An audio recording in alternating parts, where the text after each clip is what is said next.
is still time to reconsider, my dear Miss Taylor. Come back home with us. James will not mind turning the carriage round, and nobody you know would take it amiss. Papa, Mr. Weston would take it very much amiss. Dear Mr. Woodhouse, you are very kind. I shall miss Hartfield, but I am very happy to become Mr. Weston's wife. Truly, I am. But it's all very disturbing, Emma. 6 good hens and now Miss Taylor. It's sad business. Good morning. Good morning.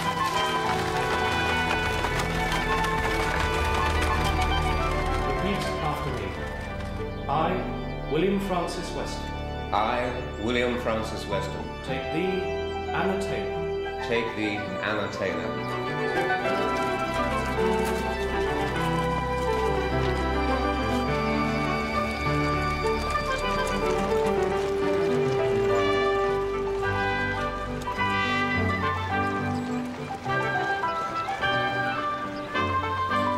Poor Miss Taylor.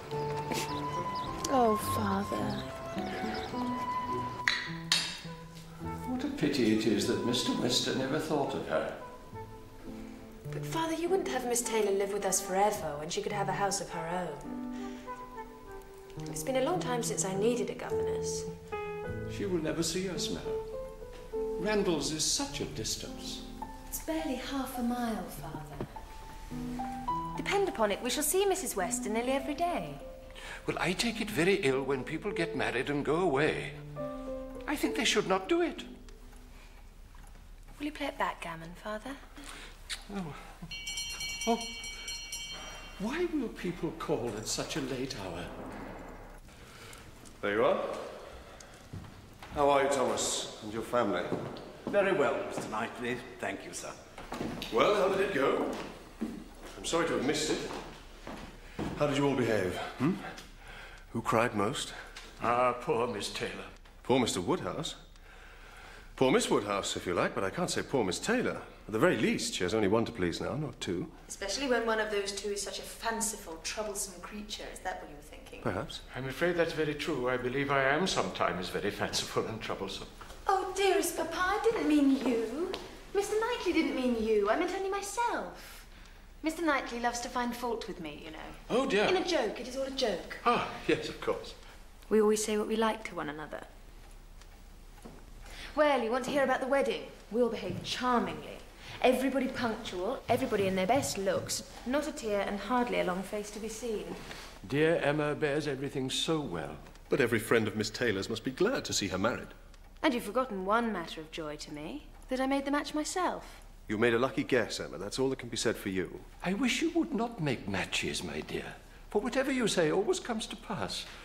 Pray, do not make any more of them, Emma. Oh, I promised to make none for myself, Papa, but I must indeed for other people. Poor Mr. Elton now. I must look about for a wife for him. You'd do better to leave the poor man alone, Emma. But he has been here a whole year, and he has fitted out the vicarage so comfortably, it'd be a shame to have him single any longer.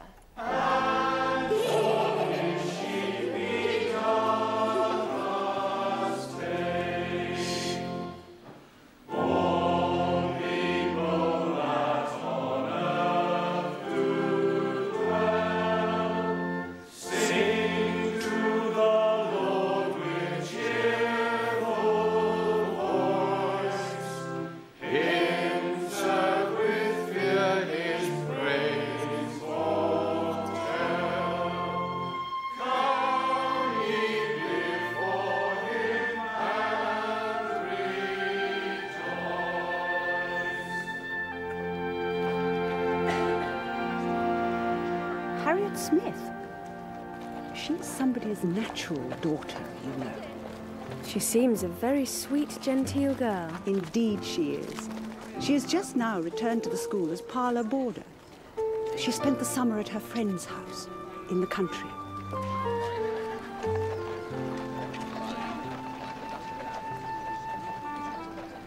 It would be good for her to have the benefit of more varied society. Would you like to send her on Tuesday to my father's whist party?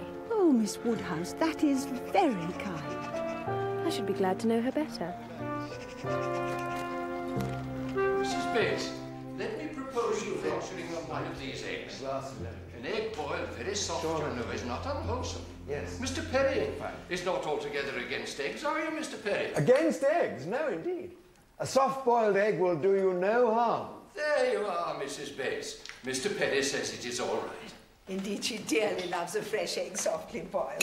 I think she does not hear, Miss Bates. Mr. Knightley was so good as to let us have 3 dozen of his very best fresh laid eggs. Searle understands boiling an egg better than anybody. And when his man, William Larkins, brought them around, he said that Mr. Knightley is left without an egg. I would not recommend an egg boiled by anybody else. Imagine no eggs at Donwell Abbey, but then he is so very generous. You need not be afraid. These are very small, you see. One of our small eggs will not hurt you. I think she does not hear, Miss Bates. Allow me to help you, Mrs. Bates. Oh, thank you so much, Mr. Elton. You are very, very kind within everyone. And they have 8 cows, 2 of them Alderney's, and 1 a little Welsh cow. A very pretty little Welsh cow. And Mrs. Martin said as I was so fond of it, it should be called my cow. Do you know the Martins, Miss Woodhouse? Mr. Martin knows you by sight very well. His farm is very near to Donwell. Then they must be Mr. Knightley's tenants. I may have seen Mr. Martin 50 times without having any idea of his name. A young farmer's not at all the sort of person to raise my curiosity. No, I suppose not. But they have 2 parlours, 2 very good parlours. Indeed. Well, Harriet, I'm sure these Martins must feel very proud to entertain a gentleman's daughter. I do not know that my father is a gentleman, Miss Woodhouse. Oh, I'm quite sure he is. But even so, and particularly bearing in mind the misfortune of your birth, you should be very careful whom you choose as your friends. Oh? Do you think so? I'm quite sure of it. Miss Smith, what do you say to a little bit of apple tart? A very little bit? Let Emma help you to a very little bit of apple tart. No. Allow me.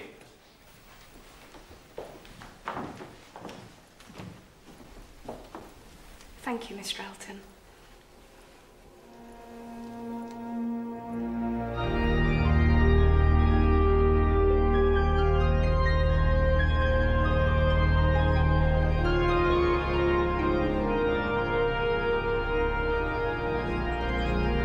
How can I ever thank you enough, Miss Woodhouse, for showing me where true joy was to be found?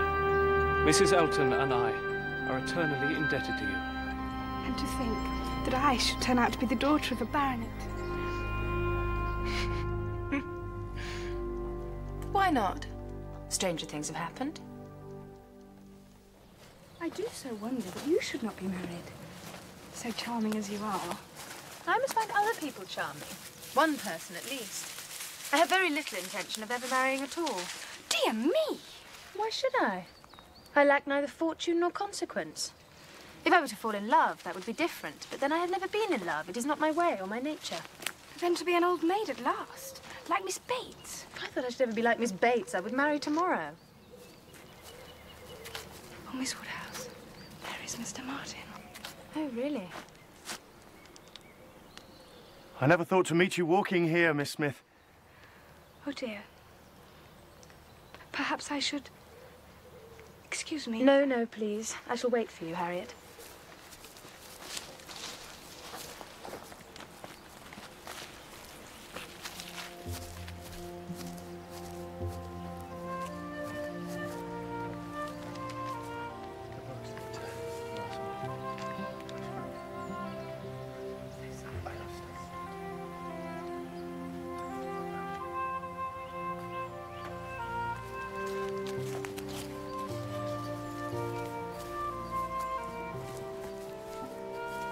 Only think about happening to meet him.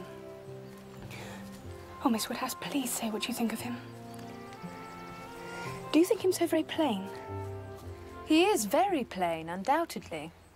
But that is nothing compared with his entire lack of gentility. I did not expect much, but I had no idea he could be so very clownish, so totally without air. To be sure. He is not so genteel as real gentlemen. Indeed, no. Consider Mr. Knightley. Consider Mr. Elton. Certainly he is not like Mr. Knightley. But Mr. Knightley is so very fine a man. And Mr. Elton, who has paid you such particular attentions.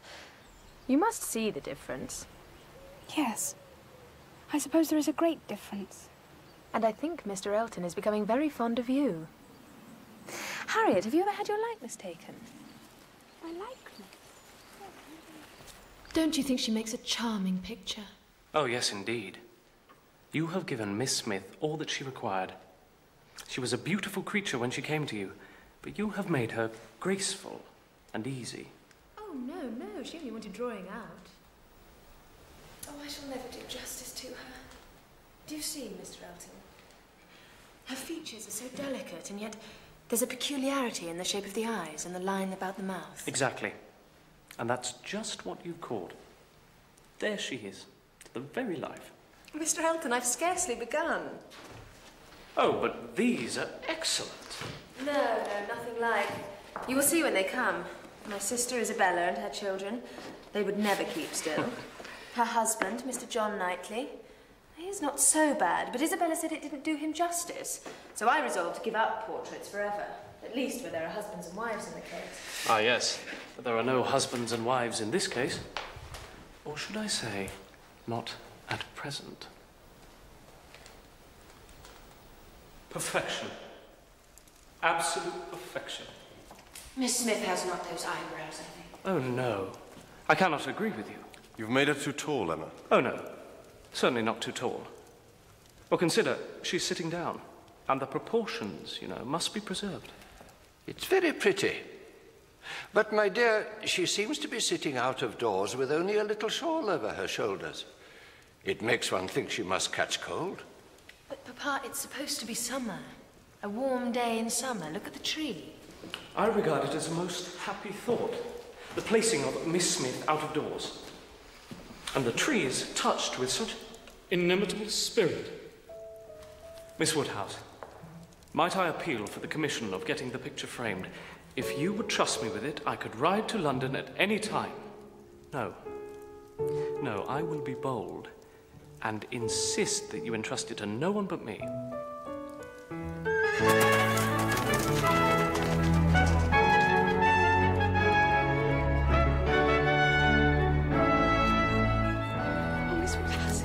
You will never guess. He has proposed. Already? But are you quite sure? Yes. He says so quite clearly in this letter. Oh, Miss Woodhouse, what am I to do? But this letter is from Mr. Robert Martin. Yes. Didn't I say that? Do you think it is a good letter? Is it too short? No, it is a good letter.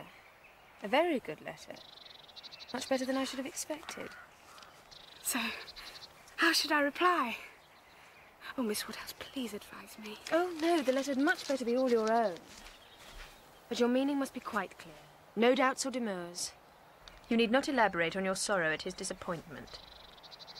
You think I ought to refuse him, then? Harriet, are you in any doubt?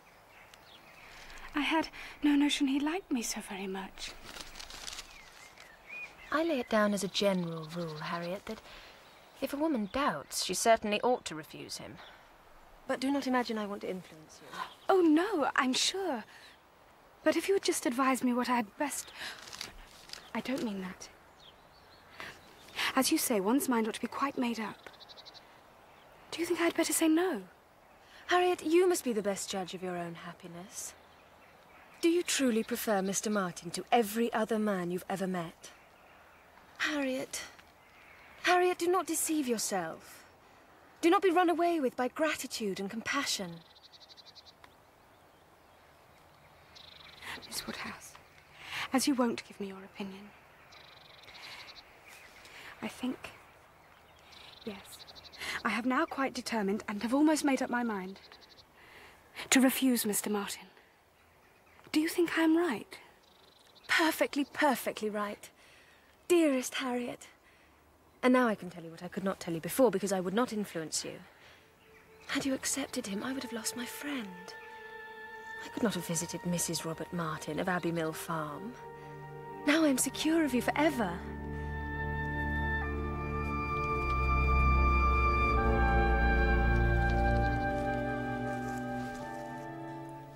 She refused him? Yes. Harriet Smith refused Robert Martin? Yes. Then she's a greater simpleton than I thought. What is the foolish girl about? Oh, to be sure. A man always imagines a woman to be ready for anyone who asks her. Nonsense. A man does not imagine any such thing. I hope you're mistaken. I saw her answer.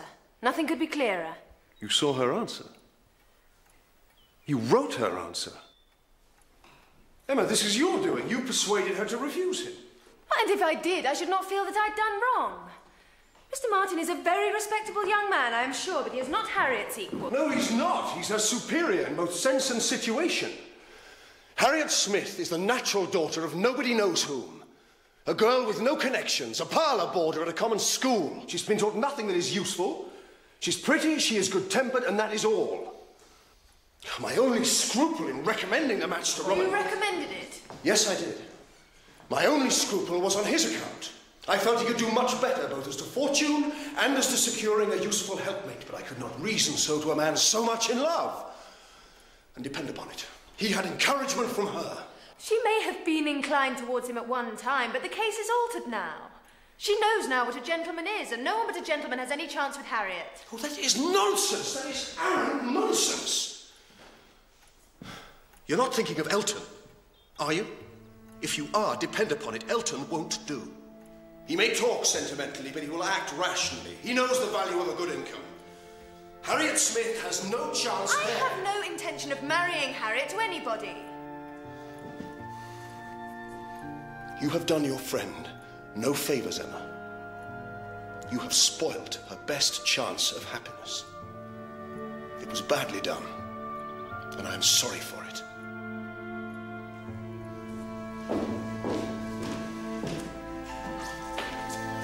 Good day to you.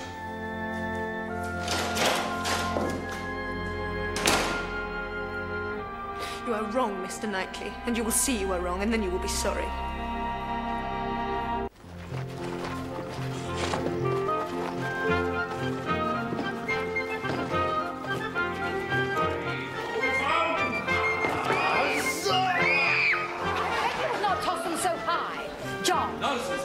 Now, come, brother. Run for your uncle as fast as you can. Fee-fi-fo-fum! Yeah! Oh, Papa is distressed. Well, well, that'll do. No more. Take him away, Betty. Off with them, Jane. No more. Say good night to your grandpapa, sir. My little Emma shall stay a while. Ah, she makes no noise.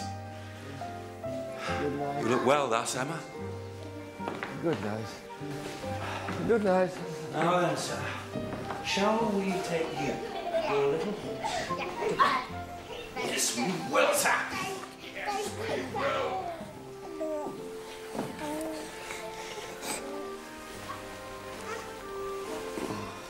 Night, night, sir. I remember holding you thus once upon a time. You and I must not be enemies. No. You may do wrong, and I may be angry with you, but you and I shall never be enemies. You forget that I have not been proved wrong. But I do hope that Mr. Martin is not very disappointed. A man could not be more so. Then indeed I am very sorry. No, Isabella, there is no avoiding it. Mr. and Mrs. Weston have invited me, and we must go. Christmas Eve or not, whatever the weather. She is a bride, and the visit must be paid, I do believe, whatever the consequences.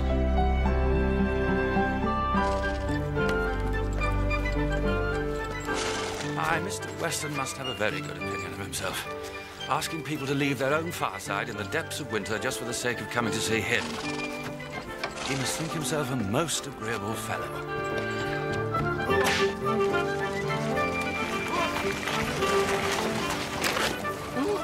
Go slowly, James. Go carefully. And here we are, setting forward to spend 5 dull hours in another man's house, going in dismal weather to return probably in worse, actually snowing at this moment and more to come. 4 horses and 4 servants taken out for nothing but to convey 4 idle, shivering creatures into colder rooms and worse company than they might have had at home. But you must know we are sure of excellent fires and everything in the greatest comfort. Here's the parson. He looks keen enough. My dear sir, words cannot express my gratitude. On such a night as this, a Christmas party, nothing could be pleasanter. Miss Woodhouse, this is an honour. Nay, A delight. Well, get yourself in, man, and get the door shut, and the less said, the better.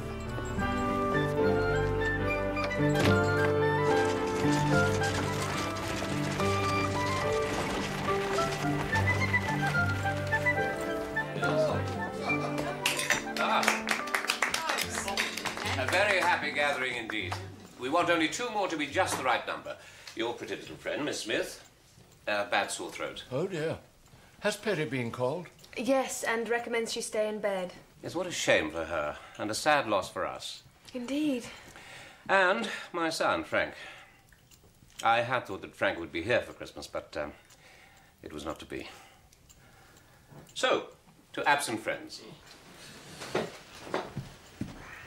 Absent friends. I'm beginning to fear I shall never meet the famous Mr. Frank Churchill. No, you're wrong. For he has promised to be with us in 2 weeks' time. Frank is the son of my first marriage, Mr. Elton. His poor mother died when he was but 2 years old, and her family undertook his care and education, and in gratitude he took their name. A good deal of money in it, I dare say. What age is the young man now? He is 23, and though I say it myself, as fine a young man as anyone could wish to see. My only complaint is that Mrs. Churchill likes to keep him at her beck and call in Yorkshire, so that he's not able to be here as often as he would wish. Indeed, for I have never yet set eyes on him. He should have come before this. To speak bluntly, Mum, it is his plain duty to his father and to you. Well, I forgive him. It is a delicate business. Mrs. Churchill rules at Enscombe, and she's a very odd-tempered woman. And his coming now depends on her being willing to spare him. That is the young man in question. Frank to the very life.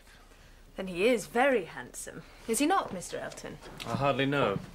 Appearances may often deceive. As is well known, I intend never to marry. But I confess, if I were to change my mind, I have always thought Mr. Frank Churchill might be the man.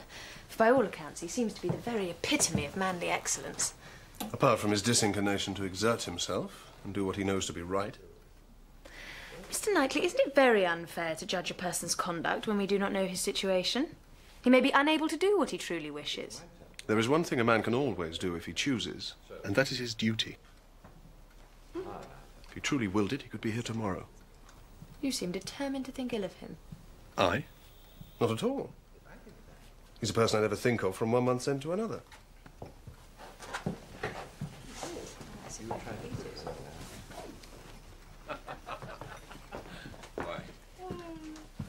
How well she looks tonight. As to her beauty, she always looks well, but as to her character... Come, Mr. Knightley. With all her faults, you know she is an excellent creature. Perhaps she is. But she thinks she has nothing to learn. I should like to see her in love and in some doubt of a return. Would you? Really? It would do her good. Well, the snow is lying 3 inches deep. Still coming down hard. A spirited beginning for your winter engagements, Mr. Woodhouse.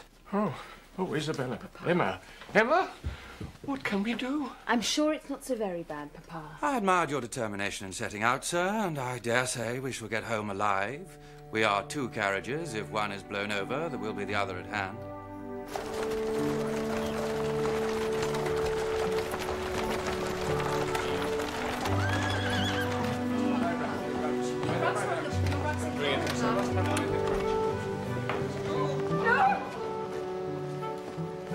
Mrs. Weston, how can I thank you for such a splendid evening?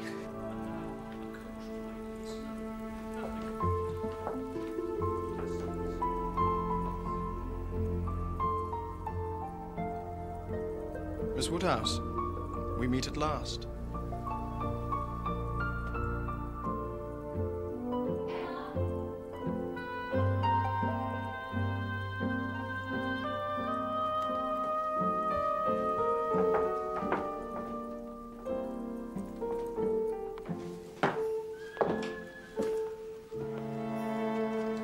Mr. John Knightley went in the first carriage with Mrs. Knightley and your father.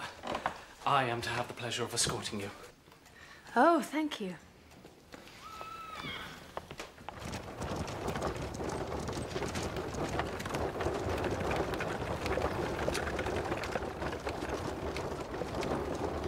It seems a pity that our party had to... Mr. Elton! Forgive me. I must avail myself of this God-given opportunity to tell you what I'm sure you must already know. That I adore you, worship you, passionately. Mr. Elton, Forgive me. I can't help myself. Dearest Miss Woodhouse, Emma, release me from torment. Tell me you return my love. Tell me you will be my wife and make me the happiest man on earth.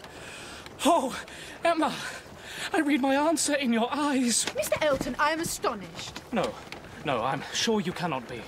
Lovely, lovely as you are. Mr. Elton, I think you must have drunk too much of Mr. Weston's good wine. You have forgot yourself. I am not Miss Smith, but I shall be happy to take any message to her. Miss Smith? What should I have to do with Miss Smith? What do I care about her?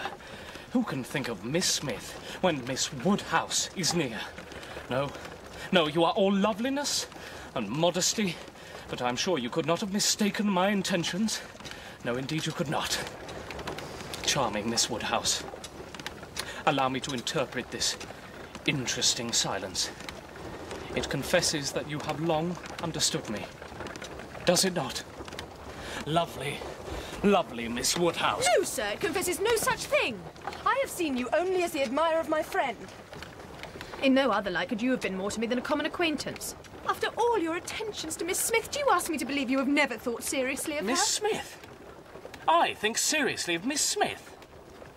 No doubt there are men who might not object. Everyone has their level, but I am not, I think, quite so much at a loss. No, madam. My visits have been for yourself only. After all the encouragement I received. Encouragement? Sir, you've been entirely mistaken in supposing it. I'm exceedingly sorry, but it's as well the mistake ends where it does. I trust your disappointment will not be lasting. I have no thoughts of matrimony at present.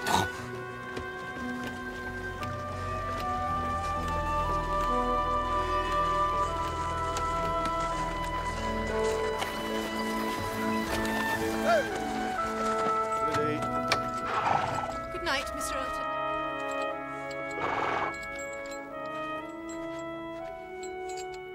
Good night.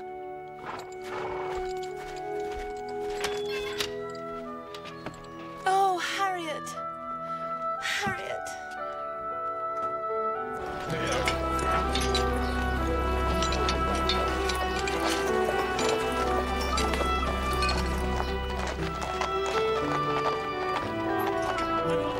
Step up now, gentlemen, please.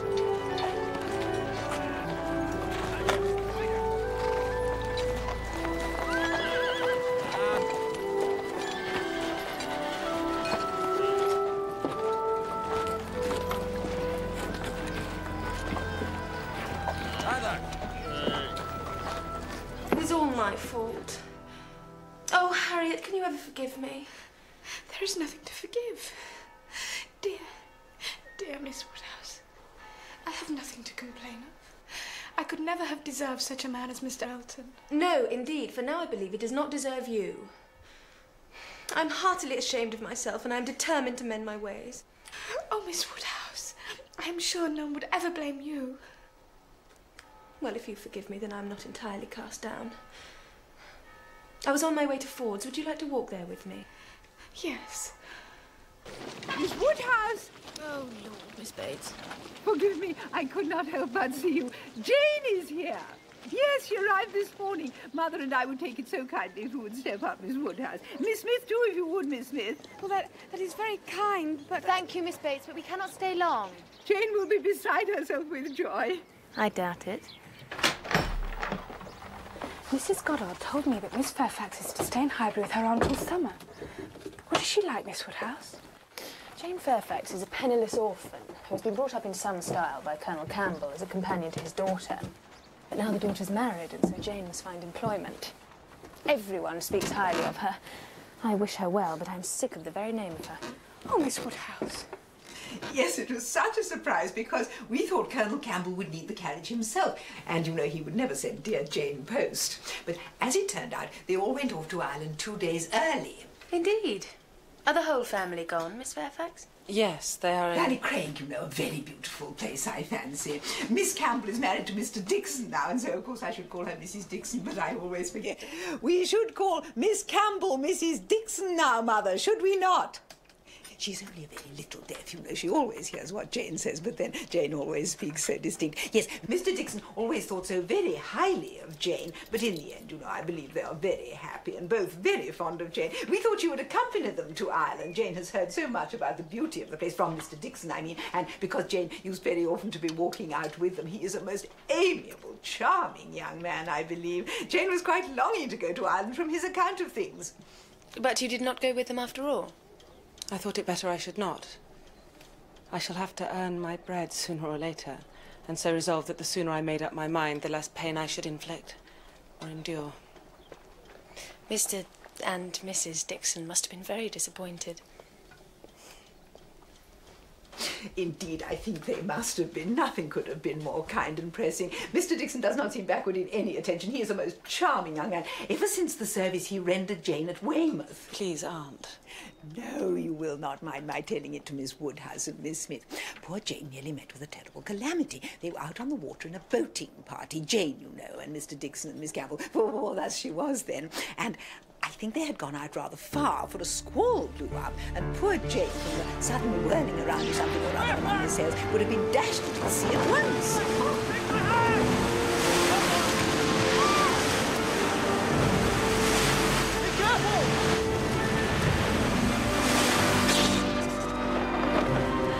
And ever since we had the history of that day, I have been so fond of Mr. Dixon. Oh, what a shocking tale. But one with a happy ending.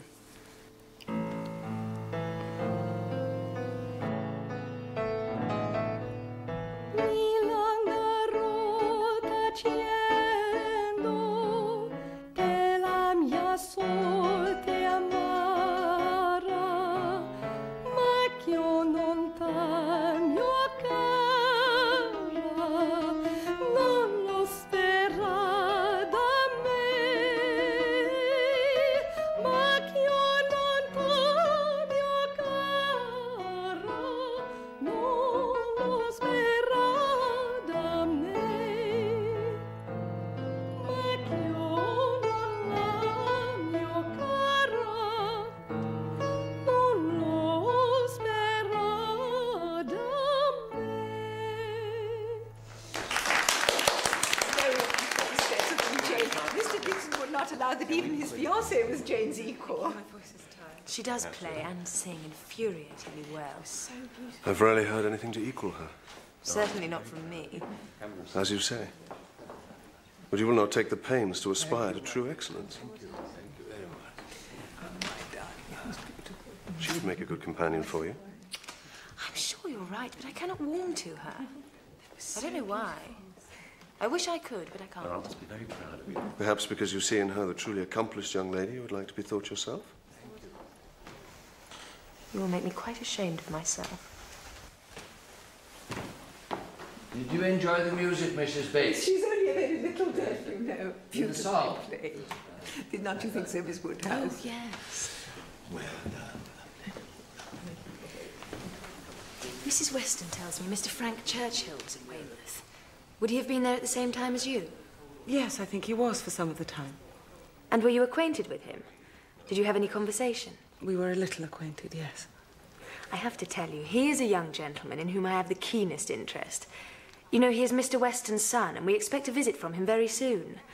We've never seen him in Highbury. Tell me, what is he really like? Is he handsome? I believe he's reckoned to be a very fine young man. And is he agreeable? He is generally thought so. But what did you think of him? When one is in company all the time at such a place as Weymouth, it is difficult to form a just impression. I think everybody found his manners pleasing. I see. I shall have to be content with that.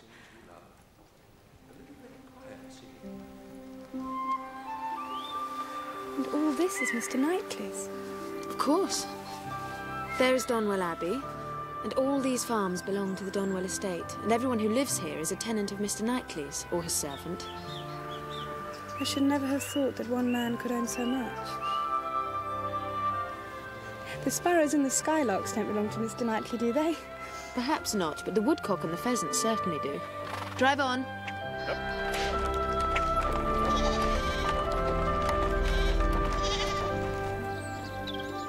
Don't you think it is pretty and well kept, Miss Woodhouse? Very well kept. Dear.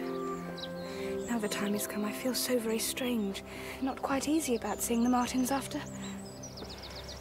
But I must be sensible. Yes, you must, Harriet. Tell your friends you are only able to stay 15 minutes. There will be no danger in that. Yes. Yes. Drive on, James, to the end of the lane and turn the carriage.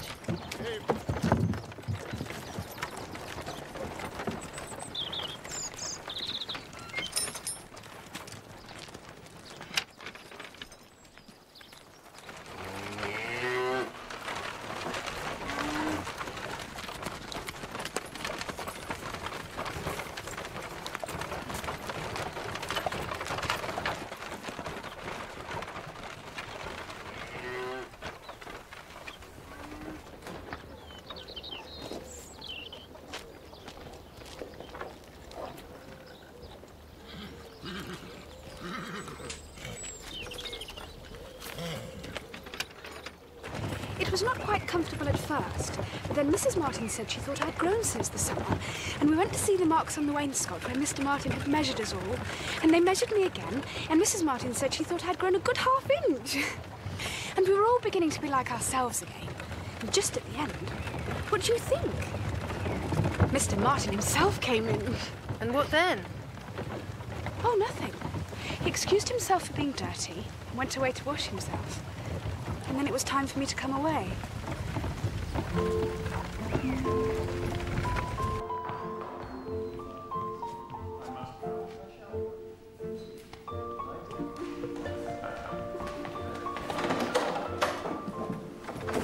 Ah, Miss Woodhouse. Emma, allow me to present to you my son, Mr. Frank Churchill. Miss Woodhouse.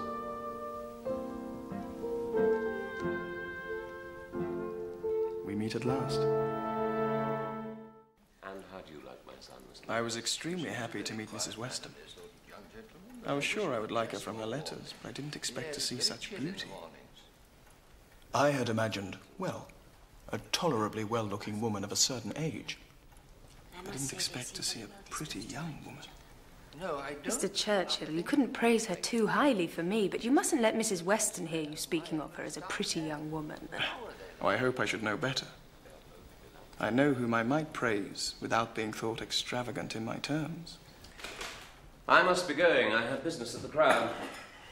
But I needn't hurry anybody else. No, if you have business, sir. Perhaps I should pay a visit, which must be paid at some time. A neighbour of yours, the name is Fairfax? But I believe the family are called Barnes or Bates? Of course, we know Mrs. Bates. We passed by the house. Miss Bates was at the window. Miss Fairfax, of course, you met at Weymouth. A fine girl. Call upon her, by all means. Oh, it is of little matter. Another day would do as well. Well, there was that degree of acquaintance at Weymouth. Go today, go today. What's right to be done cannot be done too soon. If you don't call early, it will be a slight. Nothing for it, then. I hope that you will have time to introduce me to Highbury, Miss Woodhouse, and show me all the points of interest.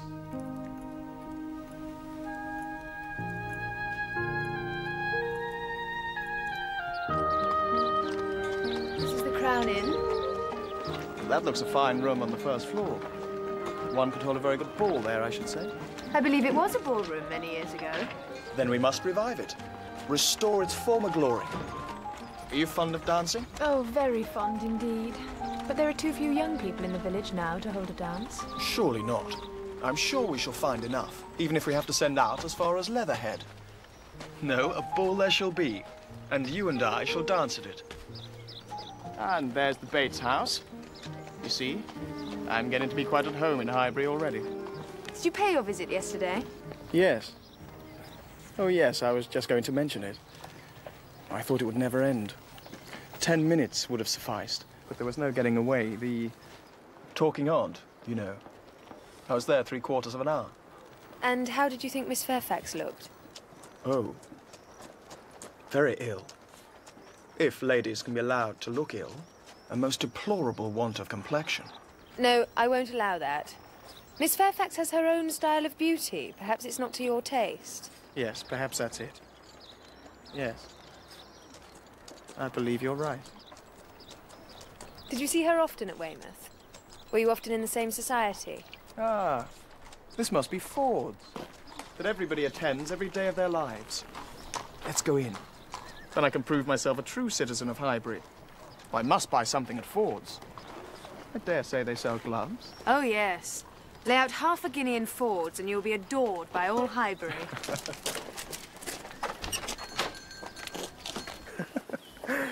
And what more delights does Highbury have in store for me? Oh, I fear we are coming to the end of them. This is Mr. Elton's house. It's rather small, of course, but quite suitable for him. Mr. Elton is the vicar and considered by some to be a very fine young man. Oh, I know a good deal of Mr. Elton, though I've never met him. Really? I know he is at present in Bath, just recently engaged and shortly to be married to Miss Augusta Hawkins of Bristol with a fortune of £10,000. Then you know more than I do. Oh, I had it from Miss Bates. Everybody's full of it. Agog to see Mr. Elton's bride. So, this is where they will live. I think they'll be very snug and happy. It's a perfectly good house to share with the woman you truly love. A man would be a blockhead who wanted more. You can say this, you who have been used to Enscombe with every degree of luxury. Well, I care nothing for Enscombe. What is the good of wealth and luxury where there is no true happiness?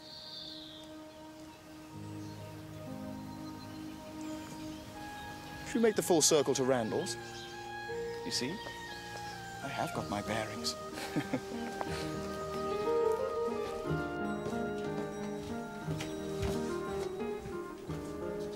Thank you, Jane. This is a handsome instrument. Do you play, Miss Woodhouse? Of course. But not very well. Not nearly as well as Jane Fairfax. Have you heard her play? Yes, once or twice at Weymouth. She appeared to me to play well, but I know nothing of the matter myself. Though one of the party always preferred Miss Fairfax's playing to that of his fiancée. So, Mr. Dixon is musical, is he? Yes. Mr. and Mrs. Dixon were the persons. I thought it a very strong proof of Miss Fairfax's excellence. Proof indeed. But wasn't Miss Fairfax embarrassed at this preference of Mr. Dixon's? And did he perhaps prefer her in other ways, too? I really cannot say. No. Who can tell what Jane Fairfax is feeling? She is so very reserved. I could never attach myself to anyone so completely reserved. No. There is safety in reserve, but no attraction. One cannot love a reserved person. Father, I believe I must go to London tomorrow. To London? Whatever for? To get his hair cut? I fear he has, Mr. Knightley. 16 miles there and 16 miles back. I told him he was a coxcomb, but he would not be dissuaded. Foppery and nonsense. All young people will have their little whims, Mr. Knightley. Yes, I see. Just the sort of trifling, silly fellow I took him for. I hope he will not get it cut too short. I'm very much afraid he will catch cold from it. You will excuse me now, Mr. Woodhouse. I have some business to attend to, which I postponed to be here. Doubtless I shall meet this young man at your party for him, Mrs. Weston. I bid you all good day.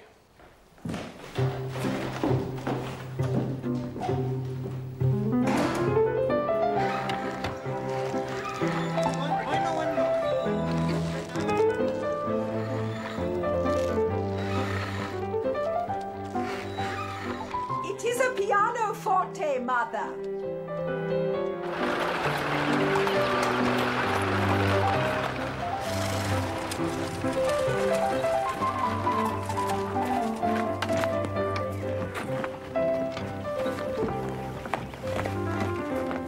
As you should do, using your carriage for once, like a gentleman, instead of walking everywhere.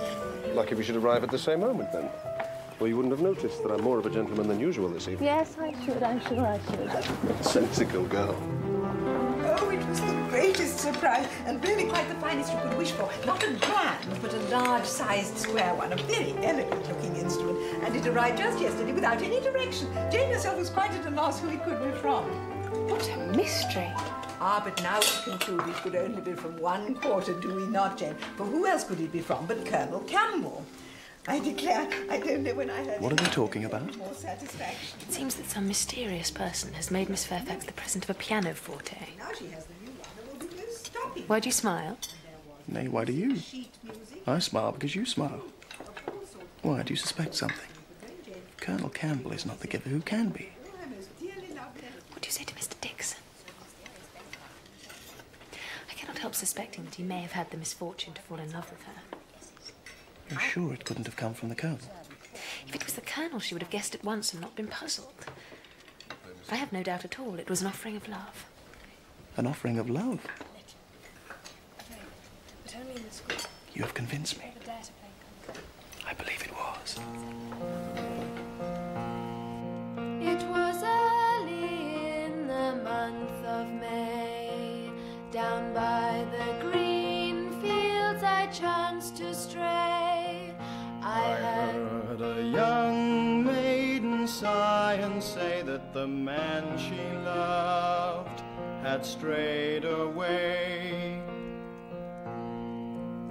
Oh, Father, Father, build me a boat. For it's over to Ireland I'm yearning to float.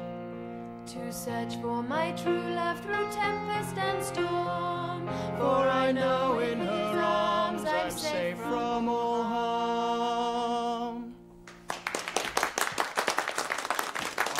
Oh no, I thank you, but you've had quite enough from me. Miss Fairfax, would you give us the great pleasure of hearing you? Yes, if you wish, Mr. Knightley. Ah, Miss Smith. Keeping well, I trust. Them off shreds. No, I'm very well now, thank you, Mr. Perry.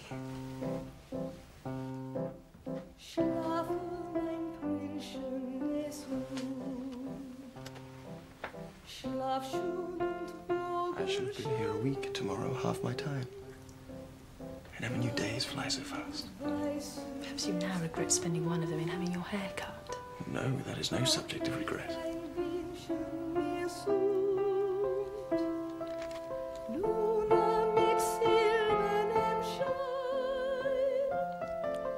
What's the matter? Oh, I was struck by... Really, Miss Fairfax has done her hair in so very odd a way. I never saw anything so outre. I must go and ask her whether it's an Irish fashion. Shall I? No, you shouldn't. Yes, I will. You shall see how she takes it. See whether she blushes. Do excuse me, Miss Bates.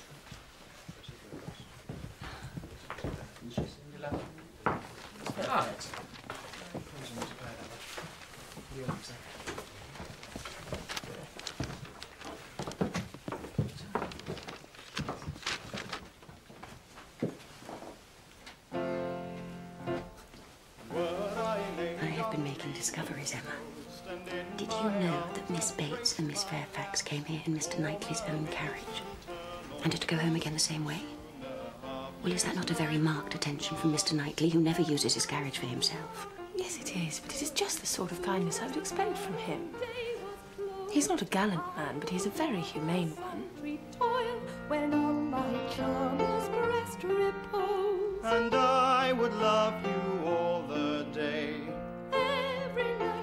What do you say to Mr. Knightley and Miss Fairfax? No. Cut my little nephew Henry out of inheriting Donwell? Never. Besides, he does not care about Jane Fairfax. Yes, that would be delightful. In the way of love, I'm sure he does not. He is a great admirer of her talents. What if he should have sent for this pianoforte? One tiny one, I insist. I absolutely insist. My dear sir, I must intervene. If Miss Fairfax says she is tired, then we should have the courtesy to believe her. Would you have her sing herself hoarse? Come, Miss Fairfax, you have earned a rest. Thank you.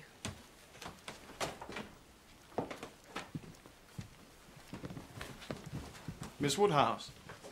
I have come here determined to dance, and nothing will satisfy me but that you and I shall show the way. Will you? With pleasure.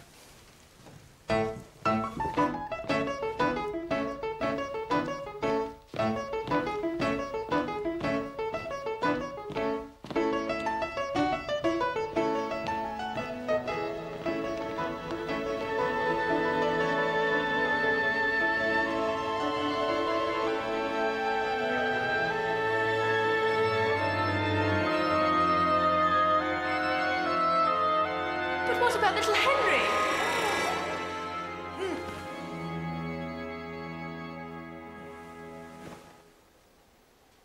So obliged to you for your visit. Jane will be so pleased to show you the new instrument. Mr. Frank Churchill is here already, fastening the rivet of my mother's spectacles. He really is so big. Pray take care, Miss Woodhouse. Remember the step at the turning. Remember the step, Miss Smith, the step at the turning.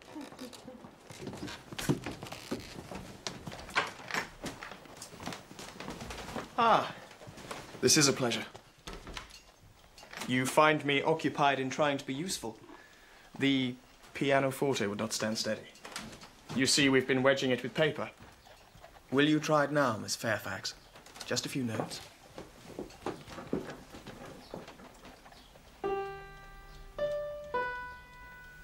Ah, yes. You hear that softness in the upper notes. Just what those in Mr. Dixon's party particularly prized. I think it is such a fine instrument and suits Jane's style of playing very well. Mr. Dixon, I believe, valued that tone particularly. It isn't fair. Don't distress her. Oh, what felicity to hear that tune again. If I mistake not, that was danced at Weymouth.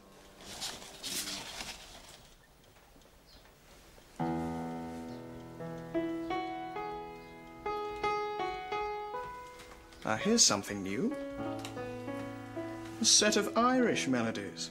Well, that was thoughtful of whoever sent the instrument. That betokens true affection, I believe. Oh, but I'm forgetting. Our ball is arranged for next Saturday at the Crown. My father is all enthusiasm. I have received permission from Enscombe to extend my stay, so I shall hope to see you all there. And Miss Woodhouse. I hope it is not too soon to secure you for the first 2 dances of the evening.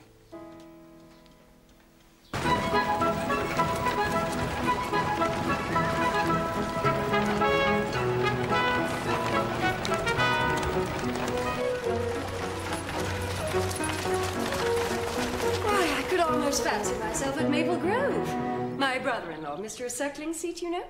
Yes, the morning room there is just such a shape and size as this. Mr. E? Yes, my love. Is this room not astonishingly like the morning room at Maple Grove? Very like indeed, Augusta. No one observes things as you do. I am extremely partial to Maple Grove. My brother and sister will be enchanted with this place. People with extensive grounds are always pleased with anything in the same style. When you've seen more of the country, you may think you've overrated Hartfield. Surrey is full of beauties. Oh, yes, I am aware of that. It is the Garden of England, you know. Surrey is the Garden of England. Many counties, I believe, are called the Garden of England. Kent and Evesham too. No, I fancy not. I never heard any county but Surrey called so. My brother and sister have promised us a visit in the summer. They will have their barouche landau, of course, which holds 4 perfectly. But you will have many parties of that kind, I suppose, Miss Woodhouse. No, not many. We are a very quiet set of people, I believe. Well, we must do something about that, must we not, Mr. E? Indeed, Augusta. We've been calling at Randall's. Very pleasant people they seem to be. Mr. Weston seems an excellent creature. Quite a first-rate favourite with me already, I assure you. And Mrs. Weston, she was your governess, I think. I was astonished to find her so ladylike, quite the gentlewoman. And who do you think came in while we were there? Knightley. Knightley himself. My caro sposo had spoken of my friend, Knightley. Well, I declare he need not be ashamed of his friend. Knightley is quite the gentleman. And then Jane Fairfax. Oh, I quite rave about poor Jane Fairfax. And I've resolved to do what I can for her. I shall look out for a situation for her as a governess.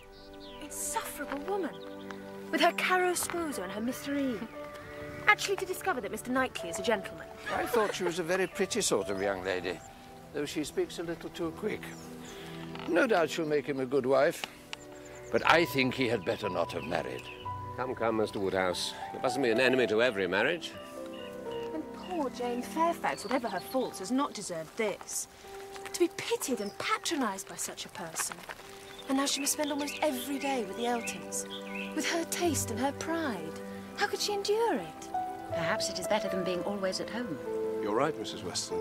Miss Fairfax might well prefer to be invited by others, but she receives attentions from Mrs. Elton, which no one else pays her. She deserves better. I know how highly you think of Jane Fairfax. Yes. Anybody may know how highly I think of her.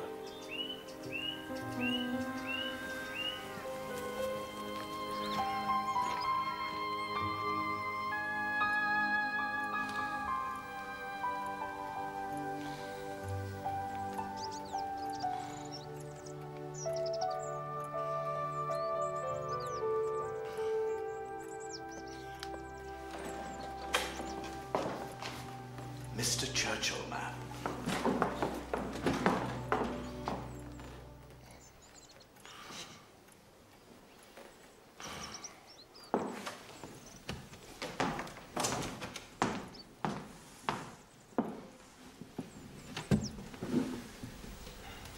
I come as the bearer of evil tidings. Or for me they are. Mrs. Churchill is ill. I must leave immediately for Enscombe. I'm very sorry to hear it. I hope it is not very severe. Who can tell? It would seem she's far too unwell to do without me. I dare say I shall arrive at Enscombe and find her quite recovered. You see how it is. I cannot refuse to go. No, of course you cannot. Of all horrid things, leave-taking is the worst. But you will come again. This will not be your only visit to Highbury. Oh, I suppose our poor Paul must be quite given up. For the present. But if and when I get away, we shall have it. Don't forget your engagement. No, I promise you that. The first 2 dances. It has been such a fortnight. Every day more precious than the day before. Every day making me less fit to bear any other place. And you must be off this very morning. Yes, my father is to join me here. We will walk back together and I must be off immediately. Not 5 minutes to spare, even for Miss Fairfax and Miss Bates. Oh, yes, I have called there. Passing the door, I thought it the right thing to do. In short, perhaps, Miss Woodhouse, I think you can hardly be quite without suspicion.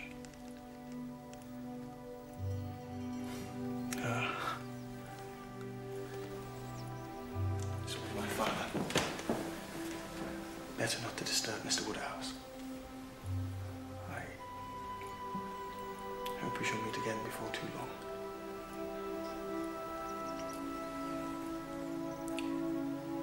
Goodbye.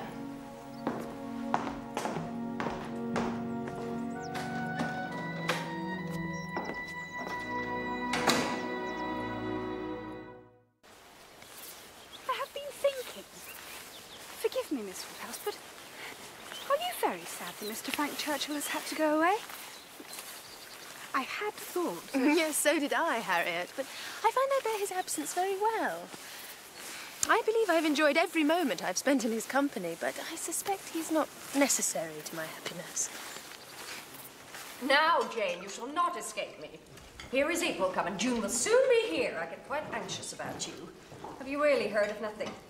A situation such as you deserve is no everyday occurrence. You've already missed the opportunity with Mrs. Bragg, a cousin of Mr. Seckling of Maple Grove. The whole world was dying to be governess in that family. Wax candles in the schoolroom. You may imagine how desirable. But let us not lose hope. We must begin inquiring for you directly. I beg you would not, Mrs. Elton. There are places in town where an inquiry would soon produce employment. Offices for the sale not quite of human flesh, but of human intellect. Oh, my dear, you quite shock me. If you mean a fling at the slave trade, I can assure you Mr. Seckling was always rather a friend to the abolition. No, no. The governess trade was all I had in view. Different as to the guilt of those who carry it on. But as to the misery of its victims, I'm not sure where it lies.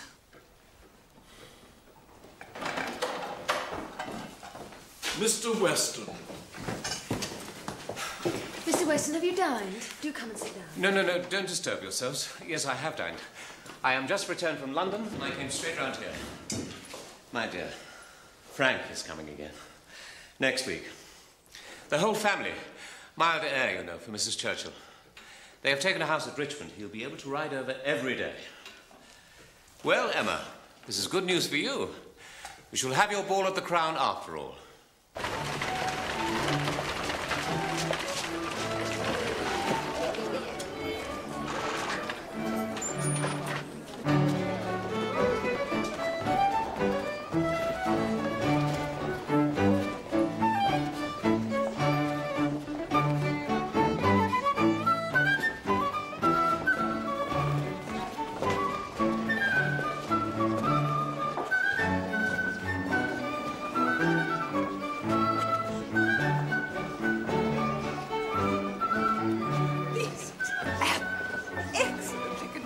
my word. Nothing lacking. Could not have imagined it. Jane, Jane, look. Did you ever see anything like it? Mr. Knightley, it must have been good.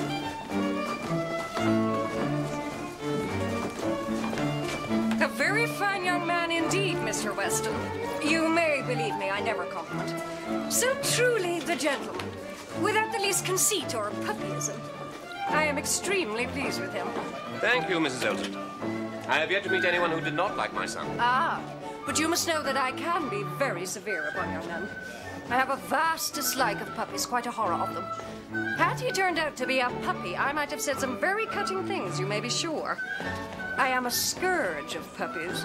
Am I not, Mr. E? Indeed you are, Augusta. Woe betide any puppy who ventures into your society.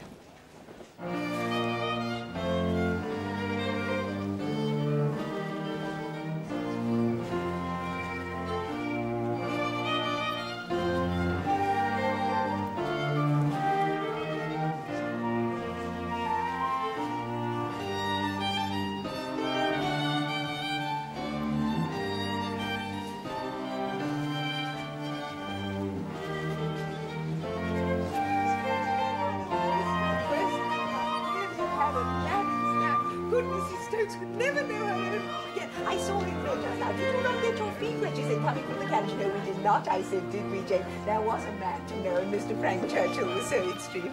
And there he is now dancing. Mr. Frank Churchill cuts a very fine figure, does he not, Mr. Knightley? Very sprightly. Very sprightly, yes, indeed, that is the word for him. And so well partnered in Miss Woodhouse. They make a very pretty pair, do they not, Jane? They might have been made to stand up together.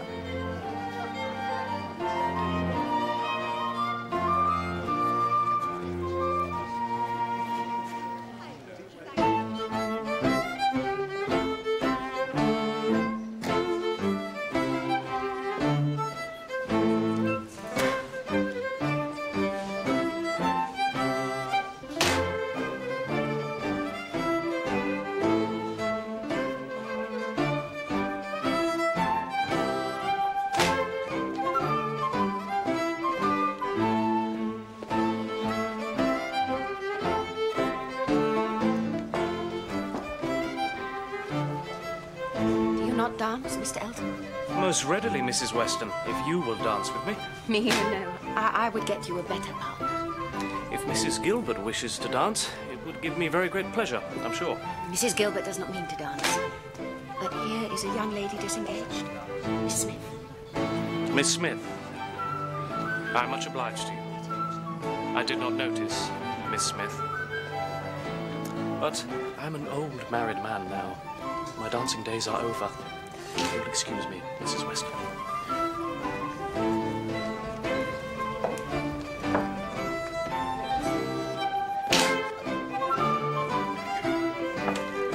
Ah, Mr. Knightley. Excuse me, sir.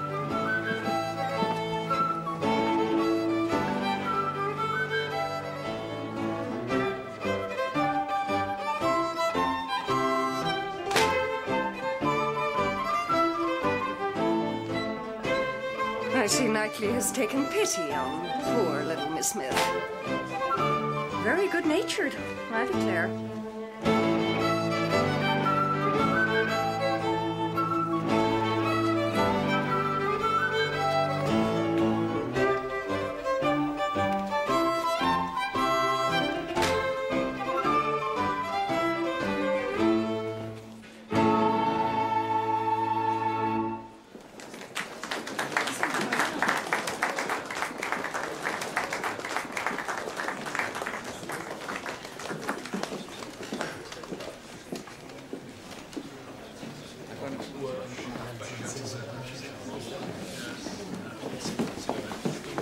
That was well done.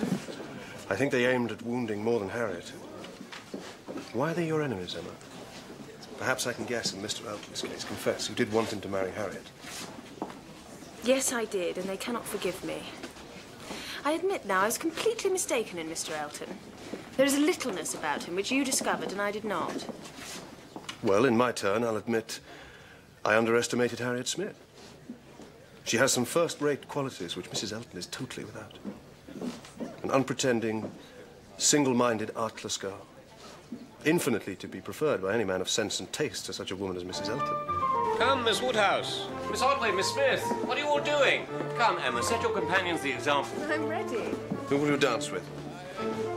With you, if you will ask me. Will you? Indeed I will. I have seen how well you dance now. And we're not so much brother and sister as to make it improper. Brother and sister? No, indeed.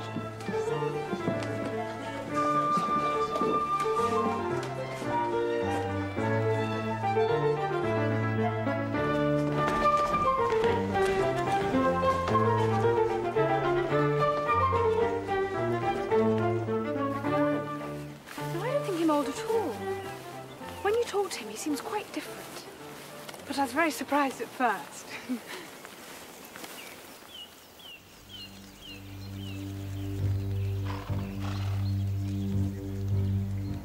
Go on, then.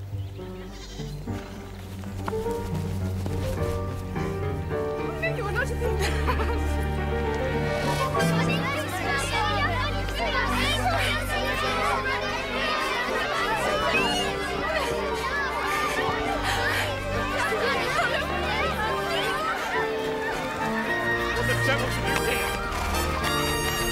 Stand away from that lady!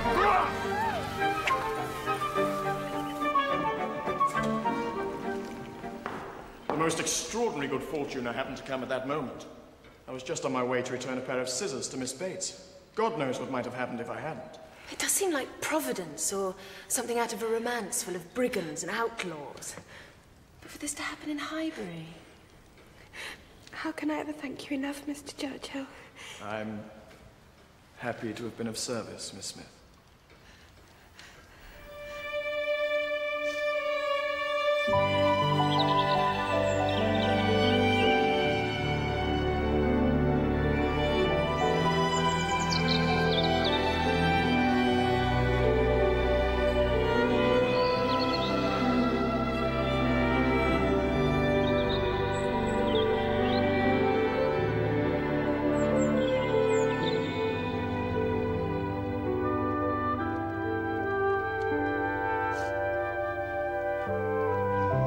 Mr. Knightley invites you to taste his strawberries, which are ripening fast. Quite delightful, Knightley. Everything simple and natural, just as I like it. No form or parade. We should be just like gypsies. Well, not in every respect, I trust. Oh, I wish we had come on a donkey. Miss Bates and I, with my caro sposo walking by. Nothing could be more natural than that, I suppose. Some might consider it so, madam. But Knightley, you should have left it all to me. The invitations, everything. I should have been glad to be Lady Patroness. It would have been no trouble to me. Perhaps not. But there is only one woman I could ever allow to invite what guests she pleased to Donwell.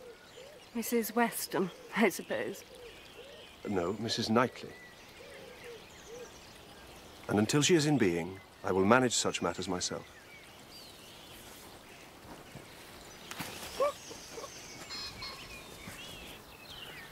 Well, here we are. You're all very welcome. The finest fruit in England. I believe they're everybody's favourite, always wholesome. How delightful to gather for oneself. The only way of really enjoying them, don't you think? With one's basket over one's arm. So simple and natural.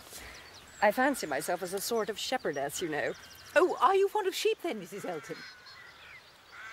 I thought Mr. Churchill was to be with us today. He hoped to ride over from Richmond. He should have been here by now. I must confess I am a little anxious. I have fears of his horse. More likely Mrs. Churchill has produced some new symptom to keep him with her. Oh, look. Poor Jane Fairfax. How can she bear it? I will not take no for an answer, Jane. This is a friend of Mrs. Bragg's. A very superior situation, with only 2 daughters and very close to Maple Grove. Say the word, Jane. I shall write this very day. I beg you would excuse me, Mrs. Elton.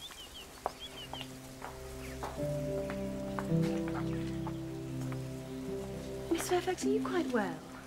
Is there anything I can do? This heat really is most oppressive. Will you walk into the house with me? Miss Woodhouse, I think I must go home. I am quite well, but I think I must... Make sure my grandmother lacks nothing. Will you be so kind as to say that when I am missed? Yes, but let me order our carriage for you. It can be here in 5 minutes. No, please. The greatest kindness you can do me is to let me have my own way and only say I'm gone when it is necessary. Will you do that? Yes, of course, if you wish it. Thank you. Oh, Miss Woodhouse, the comfort of being sometimes alone.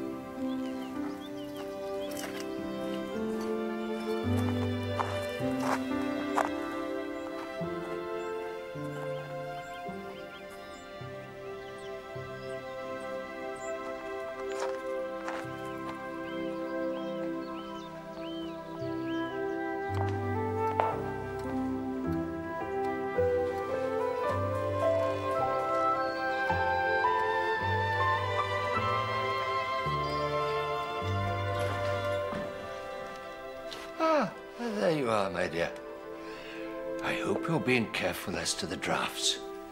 You see, I am well here with a small fire, but this can be a very drafty house.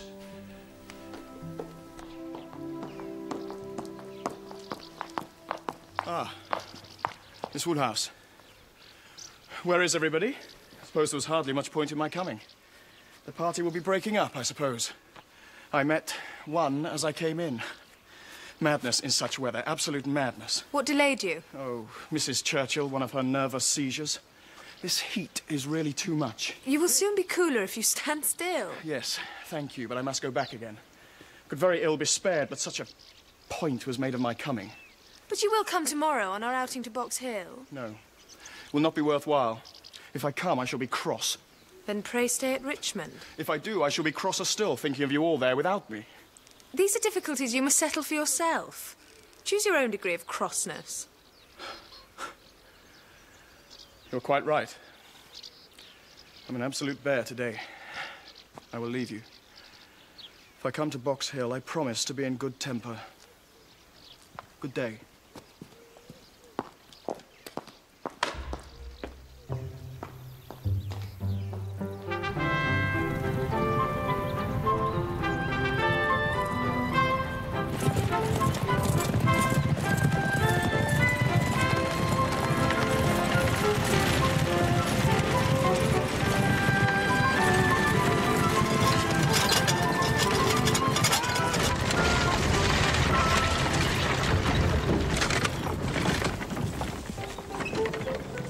So this is Box Hill.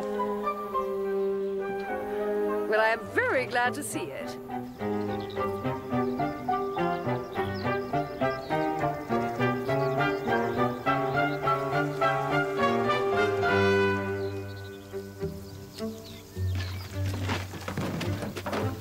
You say at once how much I'm obliged to you for telling me to come today.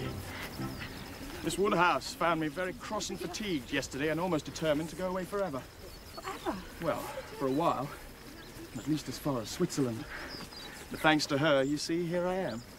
I'm very glad she did persuade you. Thank you, Miss Smith. We passed Dr. Perry on our way here on horseback. What happened to Perry's plan to set up a carriage, Father? I heard of no such plan.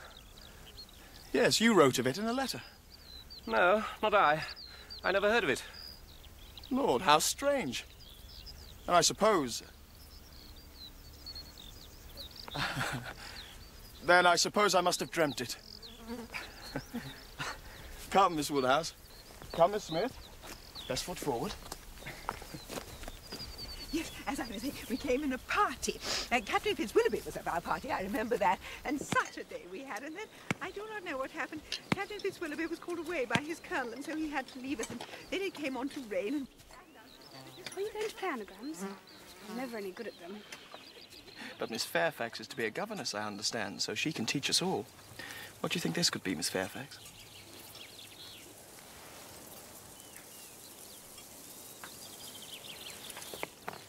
Oh, may I try?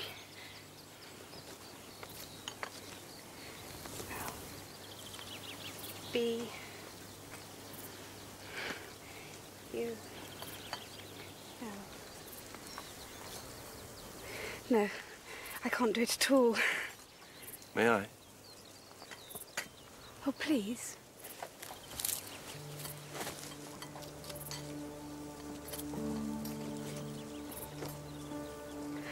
wonder. Oh, why could I not see it? Here's one for you, Miss Woodhouse.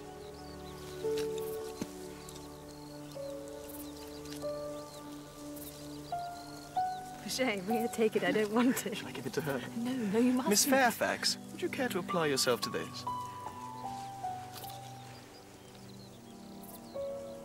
I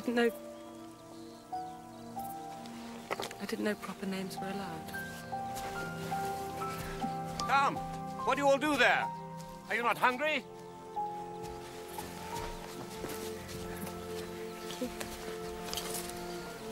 May I ask what the joke was that caused so much entertainment on one side and so much distress on the other? Nothing. It was a silly private joke, that's all. Was it? Emma, are you sure you understand the degree of acquaintance between those two? Between Frank Churchill and Jane Fairfax? Could you really think that? But there is nothing between them, no attachment at all. That is, I presume there is none on her side, but I know there is nothing on his.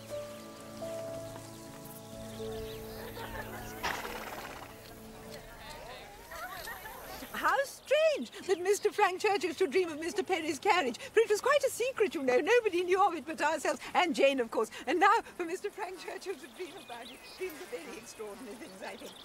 You were in much better spirits today. That is because I'm under your command. Can't you command yourself? I don't believe I can. I believe I'm completely under your influence. Since when? Since I saw you first in March. I think you should lower your voice. No one else is speaking. I'm not saying anything to be ashamed of. I saw you first in March. Let everybody hear it from Mickleham to Dorking. I saw Miss Emma Woodhouse first in March. There. Now, we are a very dull party, and that will not do. I'm ordered by Miss Woodhouse to say that she desires to know what you're all thinking. Is Miss Woodhouse sure she would like to hear what we're all thinking? No, upon no account. It is the very last thing I would stand the brunt of just now. Ordered by Miss Woodhouse, indeed. Well, I was never in any circle before where I was ordered or required to do anything. Or when my young ladies ordered married women to do this or that. I think it is only a kind of joke, Augusta. Joke indeed.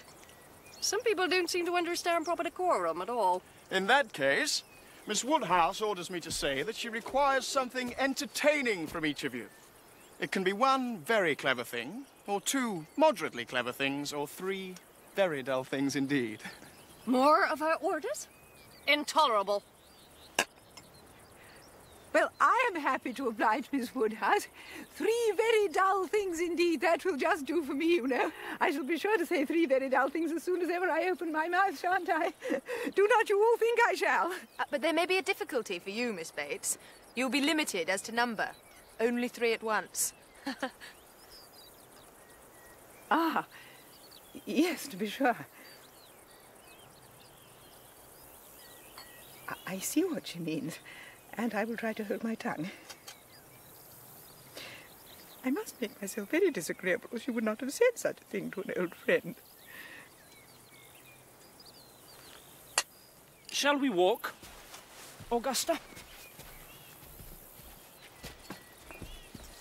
Happy couple. How well they suit each other.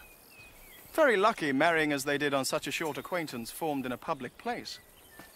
How many a man has committed himself on a short acquaintance and regretted it the rest of his life? These things do occur, undoubtedly. But only the weakest character will allow such an unfortunate acquaintance to be in oppression forever.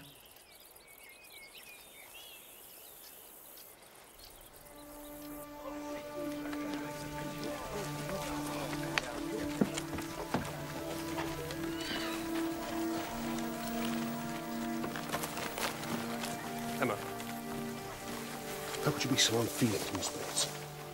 So insolent in your wit to a woman of her age and of her situation. I couldn't help myself. She is a good creature, but ridiculous you must allow.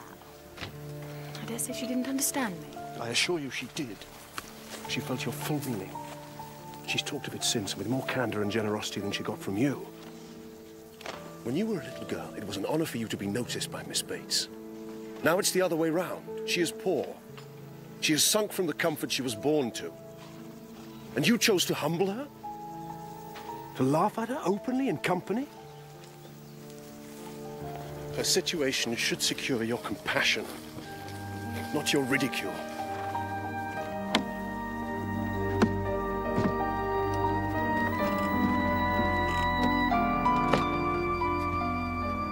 Badly done, Emma. Badly done indeed.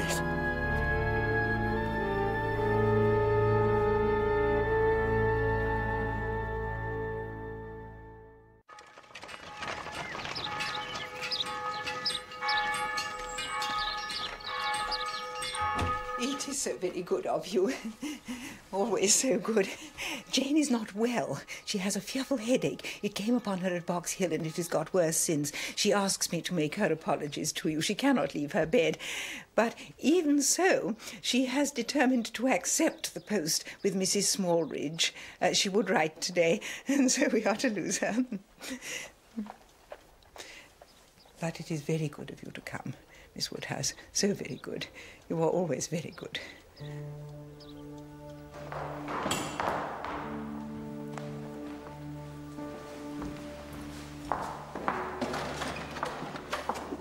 Ah, there you are, my dear.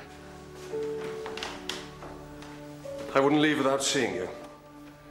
I'm going to London to spend a few days with John and Isabella. Have you anything to send or say? Besides the love which no one carries? No, nothing. Isn't this rather a sudden scheme? Yes. Or rather, I have been thinking of it for some little time. Dear Emma has been to call on Mrs. and Miss Bates, Mr. Knightley. She's always so attentive to them.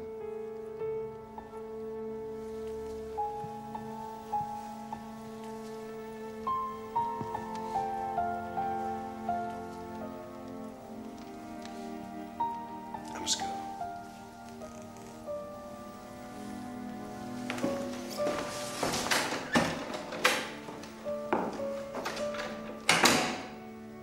I do not like it, Emma, when people go away.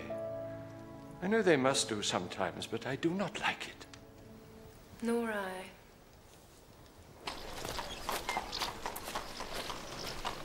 I have made up my mind that I shall never marry. Harriet, what makes you say this? I hope it's not in compliment to Mr. Elton. Oh, no. There is a person I admire, but he is not someone I could ever. I owe so much to him, and how could anyone not admire him? And this dates from the service he rendered you? Oh, yes. When I saw him coming, how noble he looked. What a change. From perfect misery to perfect happiness. But I mustn't think of him, must I? Well, stranger things have... No. Dear Harriet, you mustn't let yourself be influenced, especially by me. From now on, I am determined to lead a better life. Oh, Miss Woodhouse, what can I say? We have such kind neighbours. But Jane has told me to say that she still feels quite unequal to receiving anybody. Oh, Miss Woodhouse, her spirits are quite overcome. She has not left her room for 3 days.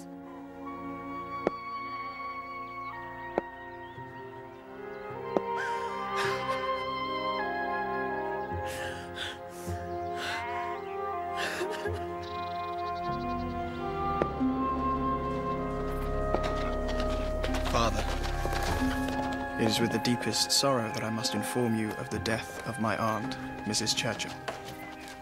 She was carried off by a seizure early on Tuesday morning. I was glad to be with her at the last. As to the future, that seems at present uncertain. I shall visit you again as soon as I can. Well, I'm heartily sorry for almost everything I said and thought about Mrs. Churchill. Yes, poor lady. Very sad, so ill, and everyone vexed with her. Two interesting questions remain. Will she have left Mr. Frank Churchill enough money to make him independent? And given that, who will he marry now he is free to make his own choice? I gather that the stepfather is a very easygoing man and quite unlike his wife. Yes. Who will he marry now he has his choice? Harriet, I have reformed. My lips are sealed. Miss Woodhouse? Ah, Miss Woodhouse. Can you come to Randall's at any time this morning? Mrs. Weston wants to see you. Can you come?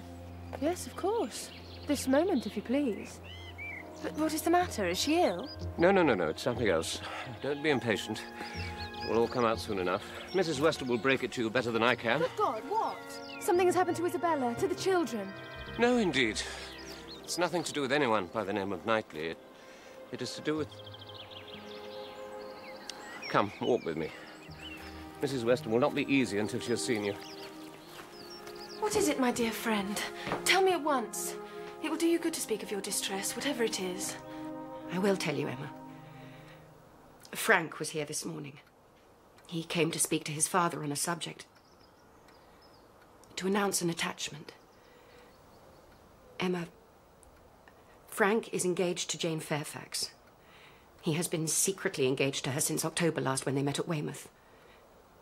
It was he who sent the piano.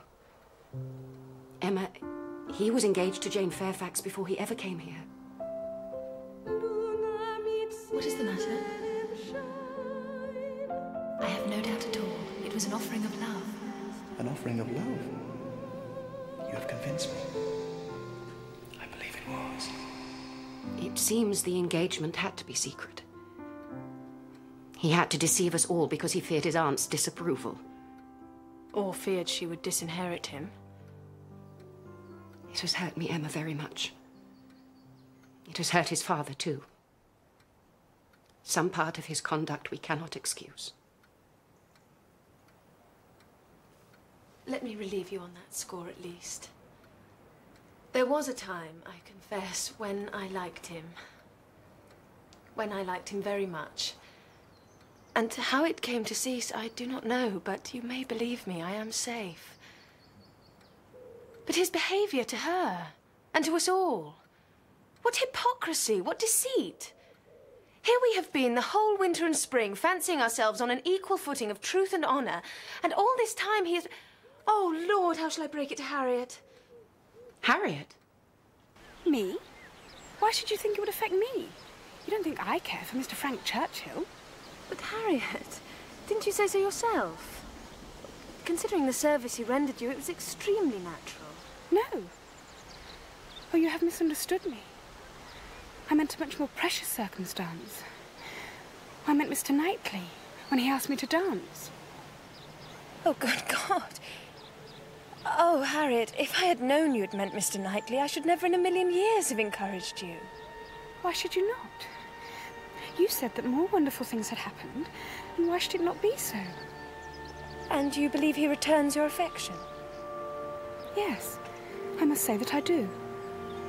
Has he said anything directly? No, but he has talked to me in a very particular way. He seemed to be asking whether my affections were engaged. You are sure he was not thinking of Mr. Martin? Mr. Martin? No, indeed. I hope I know better now than to care for Mr. Martin. I would never have thought of Mr. Knightley, you know, if you had not encouraged me. Oh, God, that I'd never met her!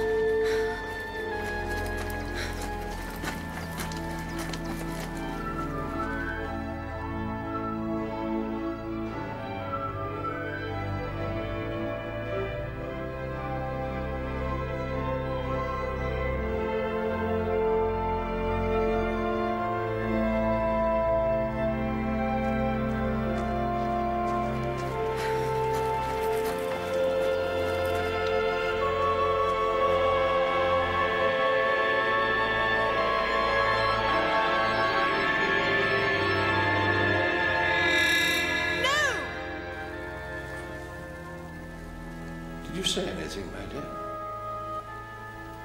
Nothing, Papa.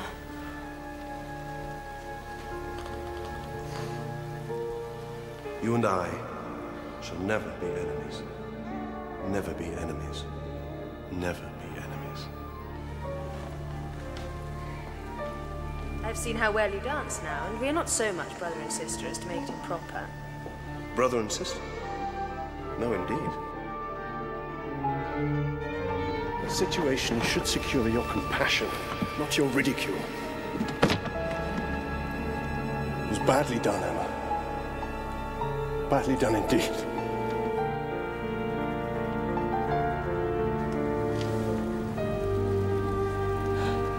I love him. I have always loved him. Oh, what have I done?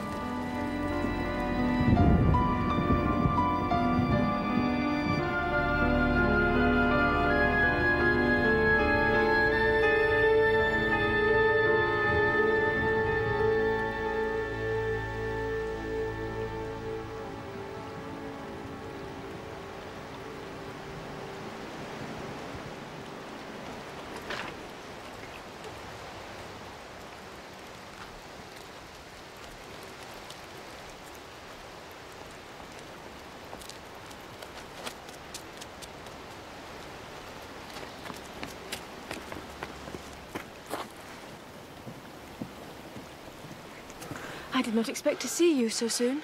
I rode back this morning. You must have had a wet ride. Yes. I have some news for you. Miss Fairfax and Frank Churchill. I've heard it.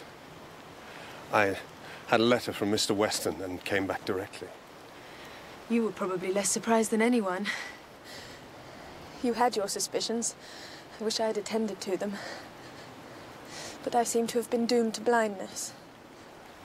My dearest Emma, time will heal the wound. I cannot tell you what I feel. Abominable scoundrel. He will soon be gone. They will soon be in Yorkshire. I feel sorry for her. She deserves a better fate. You are very kind, but you are mistaken. I have never really been attached to Mr. Churchill. I'm sorry if I gave that impression, as I am sure I did. I have very little to say for my own conduct. My vanity was flattered and I allowed his attentions. He never wished to make me fall in love with him. It was a blind to conceal his real situation. He has imposed on me, but he has not injured me.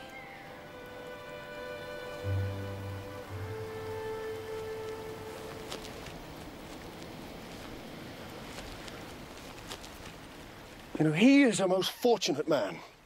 Everything turns out for his good. He meets a young woman at a watering place, gains her affections, she consents to an engagement. He treats her abominably, she bears it like a saint. His aunt is in the way, his aunt dies. He has used everybody ill, and they are all delighted to forgive him. He is a most fortunate man indeed.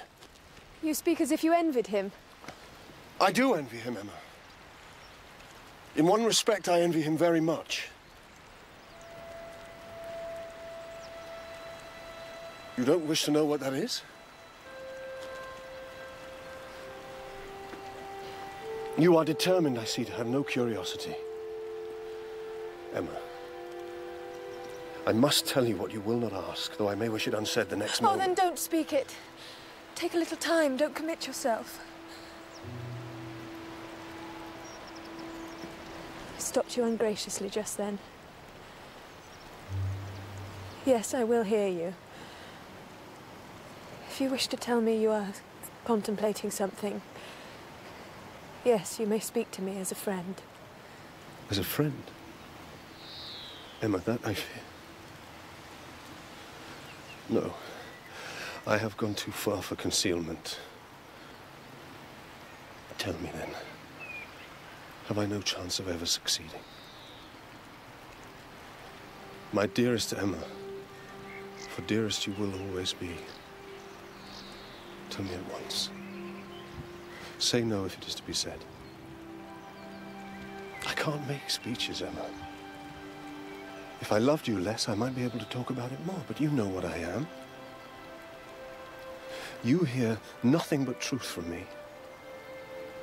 I've blamed you, I've lectured you, and you have borne it as no other woman in England would have borne it. Well, bear with the truth I tell you now. My manners may not have much to recommend them, but... Oh, you understand me. Yes, you understand my feelings and will return them if you can. I can. I do return them. I do love you. I believe I always have, though I didn't know it until yesterday, I think. Then you do consent? I do. I do. This is so strange. I held you in my arms when you were 3 weeks old. Do you like me as well now as you did then?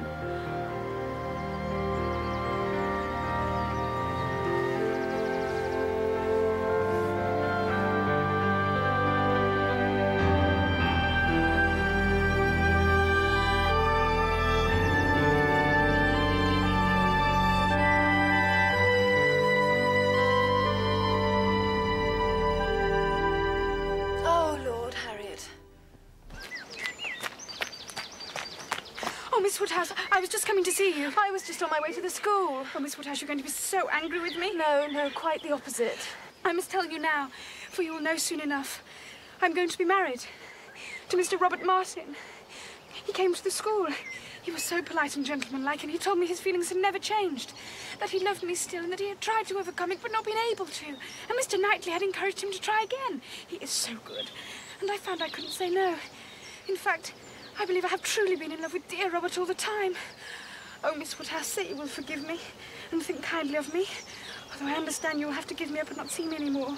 Oh, Harriet, this is very good news indeed. What are you thinking of, Emma? No, I do not think this is a good idea at all. Well, think of poor Isabella. Think of poor Miss Taylor. But I love him, Father, and he loves me. Yes, that may very well be, but you'd much better not get married.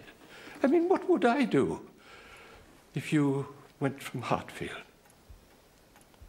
My dear sir, Emma and I have discussed this, and we have agreed there could be no question of Emma's leaving you. And we understand you would be much happier here at Hartfield rather than removing to Donwell Abbey. Therefore... Mr. Knightley has offered to come and live here, as long as you wish it, Papa. Isn't that good of him? But we see him every day as it is. Why can we not go on as we did before? We see him every day, but we are alone at night. Papa, I have heard that the chicken thieves have returned to the neighbourhood. Not 2 nights ago, they broke into Mrs. Weston's poultry house and stole all her turkeys. Oh. Would you not be happier knowing Mr. Knightley were in the house? Why, yes, Emma. I believe I would.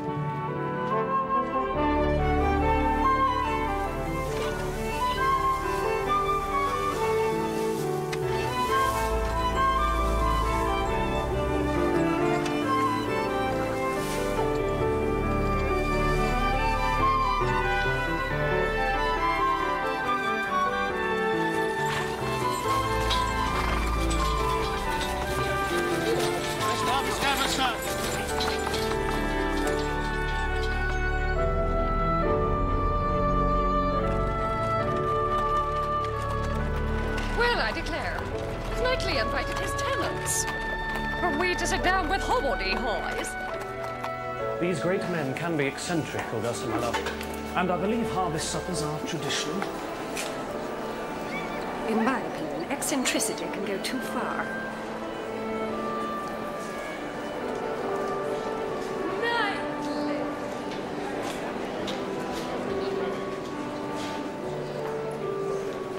Ladies and gentlemen, friends, we have been blessed this year again with a good harvest. I have been blessed in another way too. By next harvest, I shall be living at Hartfield. Though I assure you all, I shall still be farming my estate and looking after you all. There will be stability. There will be continuation, though my life is to change. I ask you all to drink the health of the lady who has made me the happiest man on earth. Miss Emma Woodhouse. And Mr. Knightley. Mr. Knightley.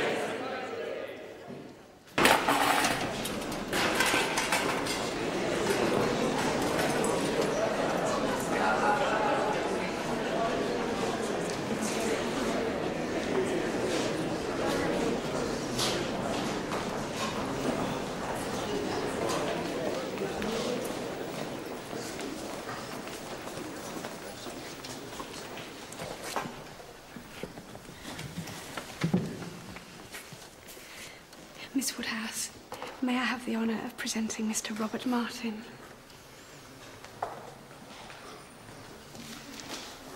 Delighted, ma'am. And so am I. I hope you'll both be very happy, and I hope you'll come and visit us soon at Hartfield, with your sister, of course, and Miss Smith. Did you see that, Mr. Reed? Well, I suppose she always meant to catch Knightley, if she could. I hope her pride will be contented now. Oh, Emma, such happiness. Congratulations, Emma. I know you think the good fortune is all on my side. Aye, not at all, not at all. You needn't deny it, for this once I agree with you.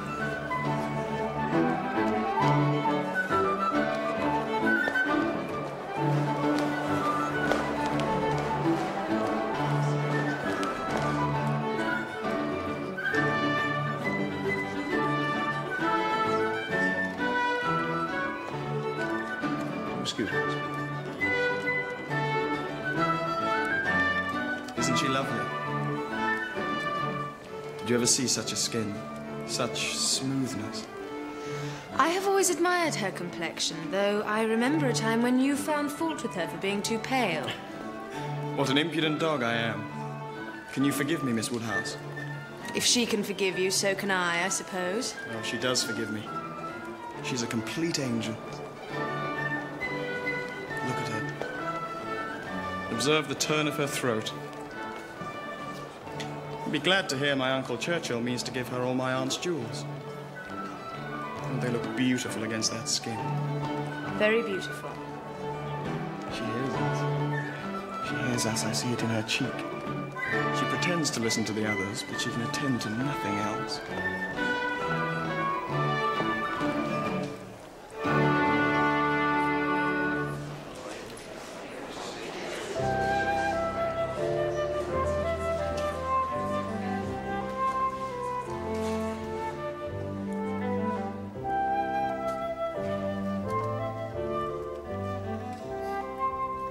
Will you dance with me, Emma? You and I are not so much brother and sister as to make it improper. Brother and sister? No, indeed.